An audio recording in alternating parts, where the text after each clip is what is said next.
دوستو سورۃ الکوثر قرآن کریم کی سب سے چھوٹی سورت ہے۔ اس کے بہت سے فائدے اور فضائل ہیں، لیکن 5 فائدے اس سورت کے میں آپ کو بتاؤں گا جو ہم سب کی ضرورت ہے۔ جو شخص دن میں یا رات میں 10 مرتبہ سورۃ الکوثر پڑھنے کا معمول بنائے، ہمیشہ پڑھتا رہے، اس کو 5 فائدے حاصل ہوں گے۔ نمبر 1، گناہوں کی عادت چھوٹ جائے گی اور اللہ تعالیٰ گناہوں کو معاف فرما دیں گے۔ نمبر 2، اللہ تعالیٰ اس سورت کی برکت سے اپنے پیارے حبیب حضرت محمد صلی اللہ علیہ وسلم کی زیارت خواب میں نصیب فرمائیں گے جو شخص کنٹینیو پڑھے گا۔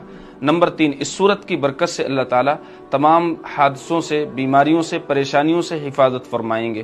نمبر 4، اس سورت کی برکت سے اللہ تعالیٰ آپ کے رزق میں بے پناہ برکت عطا فرمائیں گے، اور جس گھر میں یہ سورت پڑھی جائے گی اس گھر میں اللہ تعالیٰ رزق کے دروازوں کو کھول دیں گے۔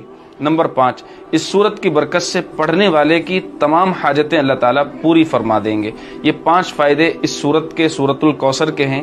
الٹی سیدھی ویڈیوز تو ہم بہت شیئر کرتے رہتے ہیں، یہ بہت کام کی ویڈیو ہے۔ آپ تمام حضرات سے گزارش ہے کہ اس ویڈیو کو شیئر ضرور کر دیں اور کم از کم اپنے دوستوں کو ٹیگ ضرور کر دیں۔